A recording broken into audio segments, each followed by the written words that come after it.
Assalamualaikum warahmatullahi wabarakatuh. Pada kesempatan kali ini kita akan coba mempelajari atau membahas tentang distribusi probabilitas ya. Nah, kita tahu bersama bahwa distribusi probabilitas itu kan ada dua jenis, yaitu distribusi probabilitas diskrit dan distribusi probabilitas kontinu. Sebelumnya kita sudah bahas tentang distribusi probabilitas atau distribusi peluang yang diskrit, di mana di sana sudah dibahas ada atau jenis-jenisnya ada distribusi binomial, juga ada distribusi hipergeometris, kemudian juga ada distribusi Poisson. Di mana kita tahu bersama bahwa distribusi probabilitas bersifat diskrit itu dia tertentu ya, jadi dia terhingga gitu ya, distribusi yang sifatnya terhingga. Sementara jadi ruang sampelnya mengandung titik yang berhingga ya, itu untuk distribusi yang diskrit ya. Sementara untuk distribusi peluang kontinu ya, itu ruang sampelnya mengandung titik sampel yang tak berhingga banyaknya ya, dan sama banyaknya dengan banyak titik pada potongan garis atau ruang sampel. Nah, ini untuk distribusi kontinu. Nah, pada kesempatan kali ini kita akan khusus membahas tentang distribusi normal atau distribusi Gauss. Karena ini adalah sesuatu yang sangat penting di dalam distribusi sampling atau distribusi peluang atau distribusi probabilitas. Karena hampir semuanya atau kajian tentang distribusi probabilitas itu dia menggunakan distribusi normal. Nah, ini sangat penting ya, sangat urgen sekali di dalam pembahasan tentang statistika yang berkaitan dengan distribusi normal ini. Oke. Jadi distribusi normal atau distribusi Gauss ini pada kasus di mana N-nya cukup besar ya, atau populasinya cukup besar dan P-nya peluangnya tidak terlalu kecil ya. Jadi dia tidak mendekati 0, dia tidak mendekati 0. Jadi juga satu ya, dilakukan pendekatan memakai distribusi normal. Jadi kalau misalkan populasinya besar, kemudian peluangnya tidak terlalu kecil ya, dia tidak mendekati 0, bahkan mungkin dia mendekati peluangnya mendekati 1, maka perhitungan distribusi samplingnya dia menggunakan distribusi yang distribusi normal ya. Karena dia bersifat kontinu ya.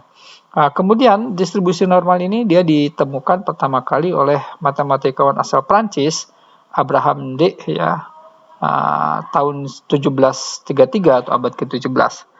Dia diaplikasikan ya, ini pada bidang astronomi ya, di mana distribusi Jerman atau Friedrich Gauss ya.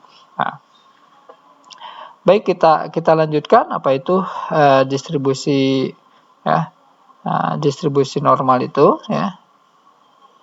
Oke.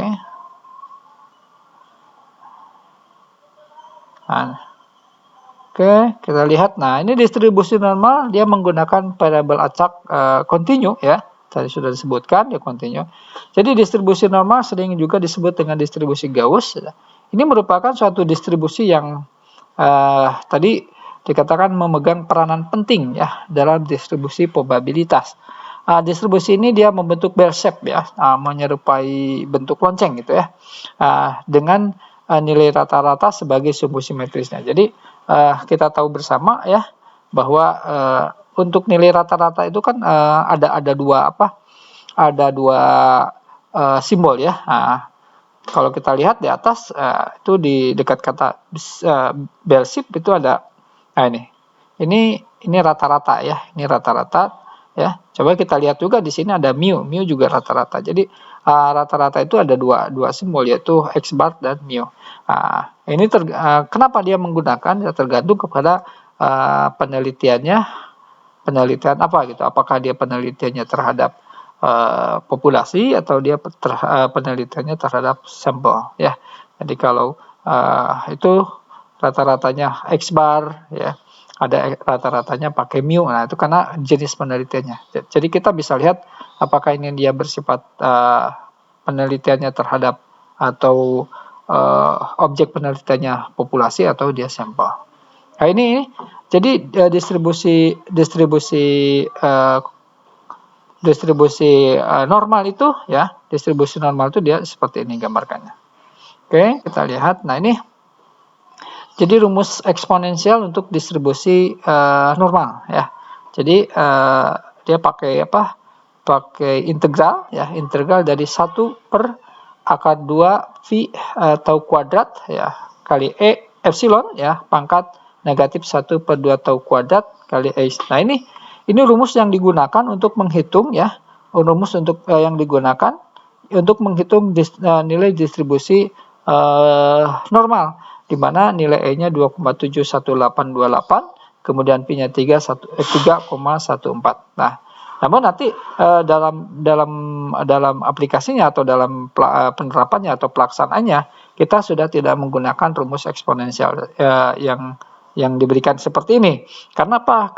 Karena sekarang sudah ada ya, kita memanfaatkan namanya tabel distribusi, ada tabel distribusi gitu ya. Nah, jadi ada tabel distribusi normal di sana. Jadi kita menggunakan tabel distribusi. Nah, ya, kalau ini adalah gambaran bahwa untuk menghitung distribusi normal kita menggunakan rumus eksponensial. Ya. Nah, cuma di bawah sudah ada kata-kata agak lebih praktis setelah ada tabel kurva normal, di mana tabel ini menunjukkan luas kurva normal dari suatu nilai yang dibatasi oleh nilai tertentu kan gitu ya. Oke, kita lanjut. Nah, ini ciri khas distribusi normal ya. Dia berbentuk simetris ya. Jadi dia bentuknya simetris, atau distribusi normal ya. Nah, dia bentuknya simetris. Nah, ini simetris ya. Nah, titik puncaknya itu dia subu simetrisnya itu adalah rata-rata atau mu atau x bar ya. Kemudian dia seperti lonceng, kemudian titik beloknya mu ditambah plus minus tau. Oke. Nah, ini kurva normal. Untuk dapat menentukan probabilitas di dalam kurva normal umum ya, untuk suatu sampel yang cukup besar, terutama untuk gejala alam seperti berat badan dan tinggi badan, ya, nilai yang dicari ditransformasikan ke dalam bentuk jet gitu ya. Jadi kurva normal standar ya.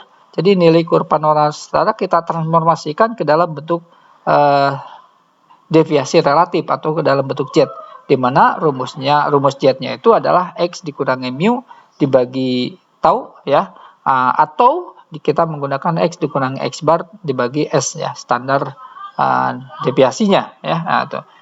Tadi saya katakan bahwa ini dua rumus ini sebenarnya sama ya, cuma ini beda kajiannya ya, atau karena dia penelitiannya atau objeknya itu adalah sampel ya, sementara yang satunya lagi adalah objeknya itu adalah populasi, sehingga itu yang membedakan kenapa ini ada simbol mu, simbol x bar. Nah, mu dan x bar itu sama ya, dua-duanya merupakan simbol dari rata-rata. Tadi saya katakan bahwa ada rata-rata populasi dan rata-rata sampel, sama dengan S ya, standar deviasinya ada tau, ada S. Nah, itu tergantung kepada apakah itu standar deviasi untuk rata-rata untuk populasi maupun untuk sampel ya. Nah, jadi kita rubah dulu si kurva nilai yang dicarinya ya. Nah, dia ke dalam ditransformasikan dulu ke nilai kurva normal standar ya, melalui deviasi relatif atau nilai Z ya. Nah, ini rumus untuk mentransformasikan ini ya. Nah, ini kurva normalnya sama dengan 0, yang tahunya 1 ya. Oke, kita lihat. Nah, kita contoh ya. Kita langsung contoh saja untuk distribusi normal ya. Jadi dari penelitian terhadap 150 orang yang berumur 40 sampai 60 tahun, dapat didapatkan rata-rata kadar kolesterol ya. Kadar kolesterol mereka itu 215 mg ya, miligram persen ya. Dan simpangan bakunya SD-nya 45 mg persen. Hitunglah peluang kita mendapatkan seorang yang kadar kolesterolnya di atas 250 mg persen, di bawah 200 mg persen, antara 200 sampai 275 mg persen. Ya, jadi ada sebuah penelitian, jadi ditelitilah 150 orang yang berumur 40 sampai 60 tahun. Nah, di sana didapat rata-ratanya ya 215 mg. Berarti kan di antara umur 40 dan sampai 60 tahun itu kebanyakan itu datanya tersebar ya. Ada yang kolesterolnya 200, ada yang kolesterolnya 220, ada yang kolesterolnya 230 gitu ya. Nah, jadi setelah dari 150 orang dengan dicek kadar kolesterolnya diambillah rata-rata 215. Jadi 215 itu rata-rata. Nah, dari nilai rata-rata 250 kan itu berarti kan nanti setiap individu dari 150 orang itu dia memiliki kadar kolesterolnya masing-masing. Tadi saya katakan misalkan si A kadar kolesterolnya 190, si B 200, si C 210, si D 215, si C 210 kan begitu. Nanti setelah diambil rata-rata 215 dengan standar deviasinya 40 mg/sen. Nah, kita dari 150 orang itu kita ingin menghitung peluang ya. Ingin menghitung peluang mereka yang kadar kolesterolnya itu di bawah 250. Nah, kita bisa menghitung peluang yang kadar kolesterolnya peluang ya. Yang seseorang yang kadar kolesterolnya itu di atas 200 mg. Dan juga kita bisa menghitung peluang bahwa seseorang itu kadar kolesterolnya di antara 200 sampai 275. Oke, kita lanjut ya. Nah, ini penyelesaiannya. Tadi dikatakan bahwa nilainya kita transformasikan ke dalam distribusi normal ya. Dengan menggunakan rumus Z, di mana rumus Z-nya itu adalah X dikurangi X bar dibagi S ya. X dikurangi X bar rata-rata, kemudian X-nya nilai X-nya nilai yang ingin kita cari dicarinya ya. Kemudian S-nya ada standar deviasi. Jadi kita tadi ingin berapa? Ingin mencari nilai yang rata-ratanya di bawah peluang ya, peluang yang di bawah 250. Jadi X-nya kita ganti dengan 250 ya. Jadi X-nya itu X-nya kita ganti dengan 250. Jadi 250 dikurangi 215, di mana 215 itu ada rata-rata, kemudian kita bagi dengan 45. Sehingga hasilnya itu 0,76. Nah, jadi 0,76 itu bukan 0,76 itu dari mana hasilnya 0,76? Itu bukan ya. Itu hasil perhitungan ya, hasil perhitungan. Sementara nilai peluangnya itu bisa kita lihat tabel. Jadi yang Z 250 dikurangi 215 dibagi 45 hasilnya 76 itu ini bukan hasil akhir ya. Bukan hasil akhir. Jadi 0,76 itu bukan hasil akhir ya. Jadi peluang seseorang yang kadar kolesterolnya di bawah 250, 0,76 itu bukan nilai akhir. Nah, dari 0,76 ini kita lihat tabel ya. Kita lihat tabel. Nah, tabelnya mana? Nanti di bagian belakang akan diberikan tabelnya ya, jenis tabelnya. Nanti kita lihat dulu ada tabelnya. Nah, ini tabel distribusi frekuensi normal ya.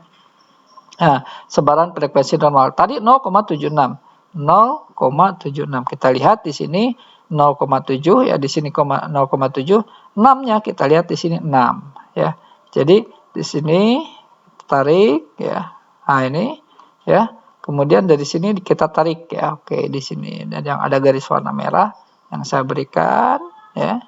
Nah, nilainya itu ada 0,764 ya. Oke, kita lihat lagi, kita lihat kembali ke atas ya. Kita lihat kembali ke atas. Nah, yang gini ya. Sehingga nanti peluangnya adalah 0,2764 ya. Dari tabel dapat dilihat ya.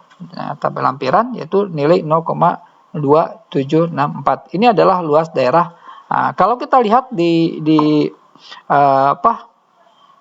pada bentuk distribusi normalnya, pada bell shape-nya, kita lihat ya. Pada bell shape kita kelihatan ini bahwa yang 0,2764 itu dia ada di sini, ya. Ini yang ini adalah luas daerah ya di atas 250 ya, di atas 250.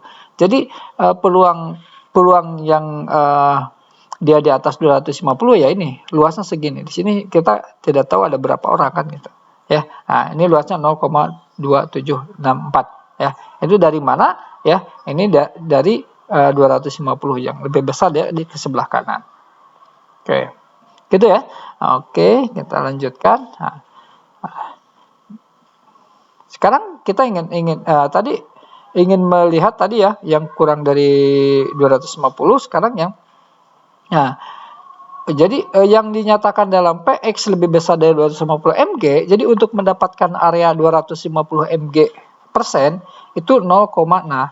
Jadi untuk mendapatkan luas daerah yang warna biru ini itu diambil karena di sini ya, ini luasnya itu yang ini luasnya itu kan setengah. Sebab kita tahu bersama bahwa yang namanya peluang itu paling besar adalah tinggi 1 ya. Jadi ini luasnya 1 kan ini. Jadi ini luasnya 1. Jadi kalau kita batasi dengan nilai rata-rata itu 215, maka yang ke sebelah kanan itu luasnya setengah, ke sebelah kiri dia luasnya setengah. Nah, berarti ini kan luasnya setengah. Kalau kita ingin mencari luas yang warna biru itu, maka di sini adalah 0,5 dikurangi 0,2764. Sehingga nilai akhirnya adalah 0,2236. Nah, nilai akhir itulah peluang seseorang untuk memiliki kolesterol di atas 250 mg persen itu adalah 0,2236 ya. Nah, itu peluang. Jadi ini nilai akhirnya ya. Nah, ini nilai akhirnya dia ada di sini ya, sama dengan luas yang ada di warna biru ini gitu ya. Oke. Nah, itu ya, itu distribusi normal. Kita mungkin ada bisa lihat lagi contohnya ya.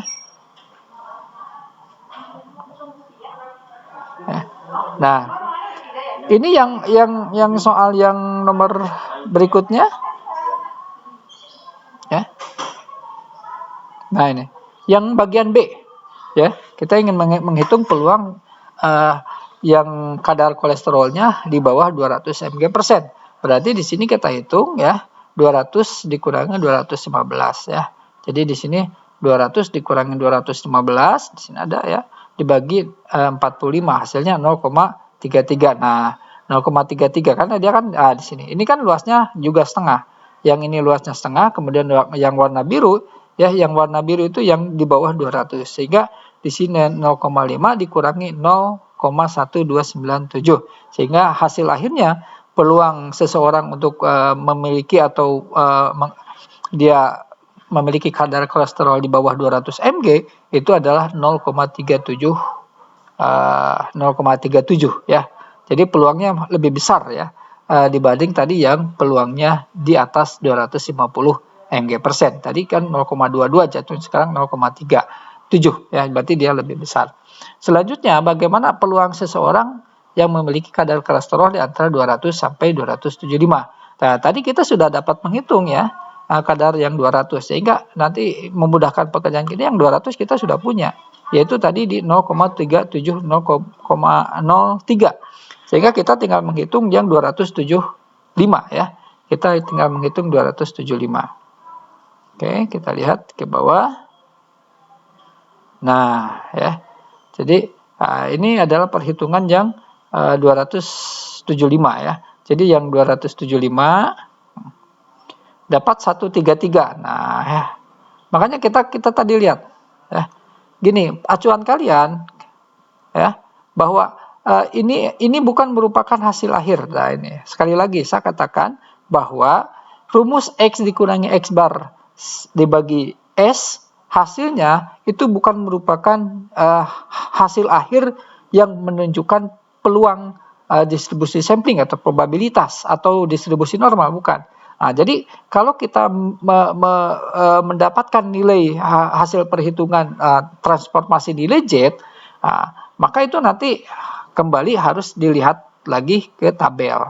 Karena kan gini, kita lihat contoh ini, 275 dikurangi 215 dibagi 45, itu jatuhnya 1,33. Nah, kita tahu bersama bahwa yang namanya peluang itu paling besar 1, paling kecil 0. Nah, ketika kita mentransformasikan dengan menggunakan rumus Z, kita dapatkan 1,33. Nah, ini kan kelihatan bahwa ini adalah nilai yang belum selesai ya. Karena Masa ada peluang yang nilainya 1,33? Berapa peluang kamu menang? 1,33 kan itu nggak mungkin.